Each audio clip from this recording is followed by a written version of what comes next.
मैं ठीक कह रहा हूँ ना वैसे? क्यों रविंद्र जी? हैं? सुनने के लिए भी व्याकुल है।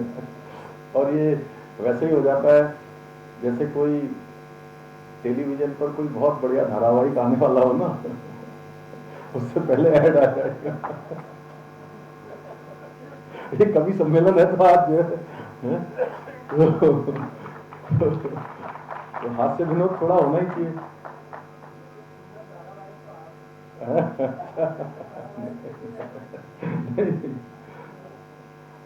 देखिए, हमारे शास्त्रों में कहा गया है, साहित्य, संगीत अथवा किसी भी अन्य कला से विहीन जो साक्षात पूछ और सिंगों से विहीन जो है, जो इनसे अलग होता है, वो एक पशु की तरह ही होता है, जानवर की तरह होता है। और हमारे जैसे लोगों के लिए आज दिन भर की आपाधापी, मैं सुबह प्रातः काल से यहाँ से अभी शिमला से लौट के आ रहा हूँ, और दिन भर वहाँ आज कार्यक्रमों की भरमार। मैं 4:45 पर यहाँ पहुँचा हूँ, और 5 बजे घर पहुँचा हुआ। वहाँ से थोड़ा हाथ मुँह धो के सीधे आपके बीच में चला आया हूँ। पता लगा कि आप लोग थोड़ा अभी तैयारी में व्यस्त हैं, तो थोड़ा और विलम्ब लगेगा, तो इतनी देर में हम लोगों ने चाय पान किया, यहाँ पर जलपान किया मिश्रा जी। और ऐसे कार्यक्रमों में जाना होता है तो निश्चित रूप से मेरे मन में भी बड़ी उत्सुकता थी, बड़ा इंतजार था। और हेमंत जी कह रहे थे विष्णु जी की जो है एक आध कविता सुन के जाना। मैं तो सोच रहा था कि आपके बीच में जो है जब तक आपका कवि सम्मेलन चले तब तक बैठा रहा, लेकिन क्या करें, इसके बाद ये जो टाइम का शेड्यूल है, घड़ी है, वो घड़ी ऐसी बनी रहती है कि 5:15 बजे आपके यहाँ आना है, 6:30 बजे फिर दूसरे कार्यक्रम में जाना है, फिर 7:30 बजे से दूसरा कार्यक्रम शुरू हो जाएगा, 9 बजे से कोई वीडियो कॉन्फ्रेंस चालू हो जाएगी, दिन भर यही लगा रहता है। तो जब आप लोगों के बीच में आते हैं तो अत्यंत ही एक शांति का और सुकून इसका अनुभव मैं यहाँ पर कर रहा हूँ आप लोगों के बीच में आकर।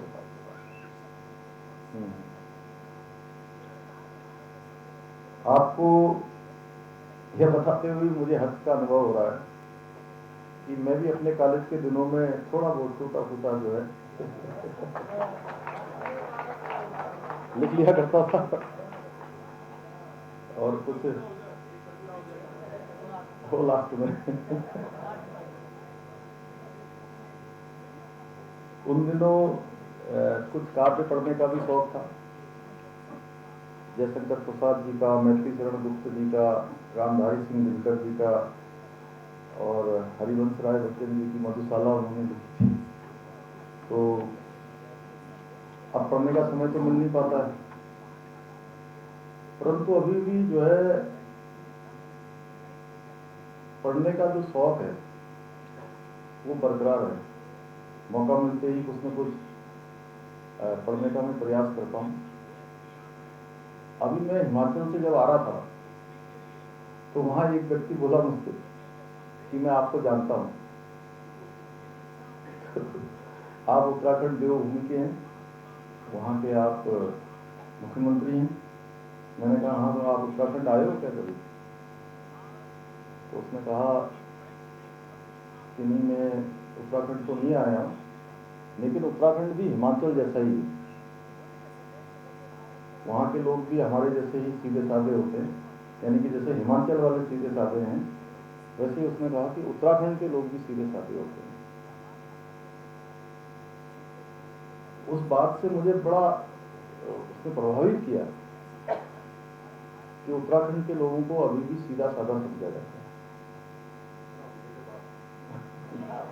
है और सबका ये मानना है कि जो भी उत्तराखंडी होगा, उत्तराखंड की जो पहचान है पूरे विश्व में, पूरे भारत में, जनमानस में, कि एक उत्तराखंडी जो भी होगा वो सच्चे दिल का होगा, अच्छे दिल का होगा, सबके लिए नेक बातें करने वाला होगा, नेक विचार रखने वाला होगा और भला मानुस होगा।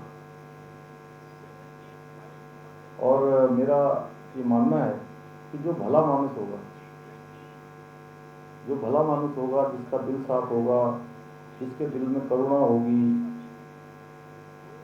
पीड़ा होगी, दया होगी, वही कविता लिख सकता है। क्योंकि दिल से कही गई बात हमेशा दिल को छूती है, और कवियों के हृदय से जो निकलता है वो बिल्कुल अंदर से निकलता है, अंदर से बिल्कुल जो है आत्मा के अंदर से जो चीर कर जो मैं कहूँ कि अभिव्यक्ति होती है वो बाहर आती है, इस दिल में होता है। इसीलिए कवि और शायरों के लिए किसी ने कहा है, लीक लीक गाड़ी चले, लीक चले कपूर, लीक छाड़ी तीनों चले, शायर सिंह और सपूत। तो निश्चित रूप से आप सब लोग जो भी यहाँ पर आए हैं, सभी अपने अपने क्षेत्रों के सिद्धस्थ हैं, विद्वान हैं।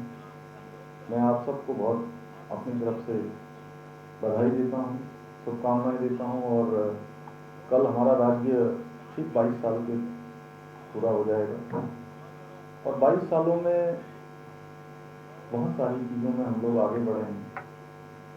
धीरे धीरे कुछ हमने सीखा है, कुछ करने का प्रयास किया है, कुछ हम आगे बढ़ने का प्रयास कर रहे हैं। अभी हम लोगों ने सरकार की दृष्टि से भी काफ़ी सारे कामों को आगे बढ़ाया है। जहाँ हम औद्योगिकरण के लिए प्रयास कर रहे हैं कि हमारा औद्योगिकरण हो, उसके लिए लगभग 6000 एकड़ का हमने एक यहाँ पर लैंड बैंक हो जाए, जिसमें निवेशक आएंगे, कुछ हमारे यहाँ निवेश करेंगे, अपना उद्योग बढ़ाएंगे, और हमारे यहाँ भी रोजगार भी देंगे, और हमको रेवेन्यू के क्षेत्र में भी जो है मदद मिलेगी, हमारी जीएसडीपी बढ़ेगी। उसी प्रकार से पर्यटन के क्षेत्र में कि पर्यटन बढ़े, उसके लिए हम कुछ पर्यटन नीति में भी संशोधन कर रहे हैं। कृषि के क्षेत्र में, बागवानी के क्षेत्र में, सेब, एप्पल मिशन में, कीवी मिशन में, इसमें हमने सब में अभी धनराशियों को बढ़ाया है। स्वयं सहायता समूह जो तमाम प्रकार से हमारे एकदम समाज के अंतिम छोर में जो लोग होते हैं, ऐसी मातृशक्ति उसमें लाखों की संख्या में काम कर रही है, जो अपना स्वरोजगार कर रही हैं, और स्वरोजगार के साथ साथ सबको रोजगार देने का भी काम कर रही है। उन सबको प्रोत्साहन करने के लिए, बढ़ावा देने के लिए अभी हमने लखपति दीदी योजना प्रारंभ की है कि 2025 तक कुछ हमने लक्ष्य रखे हैं। उसमें यह लक्ष्य भी रखा है कि 2025 में 1,25,000 हमारी मातृशक्ति, हमारी बहनें, वो सभी लखपति बन जाए, विभिन्न रोजगार करके, स्वरोजगार करके, अपने आयामों को स्थापित करके। तो ऐसे अनेकों क्षेत्रों में काम चल रहा है, और यह भी हमारा प्रयास है कि सारे जो हमारे विभाग हैं, वो सभी विभाग अपने अपने क्षेत्रों में कुछ नवाचार करें। जैसा अभी सुबोध नेहल जी ने यहाँ पर बताया कि पहला ही कवि सम्मेलन हो रहा है। विविधता में एकता हमारे देश की विशेषता है। अलग भाषा, अलग देश, फिर भी हम कहते थे अपना देश। यही तो बचपन में हम लोग बोलते थे, अलग भाषा, अलग देश, फिर भी अपना एक देश। तो हमारा तो छोटा सा उत्तराखंड है, 13 ही जिले हैं, और इसकी संरचना बड़ी भगवान के द्वारा प्रदत्त, हमारे पास सभी चीज़ें हैं।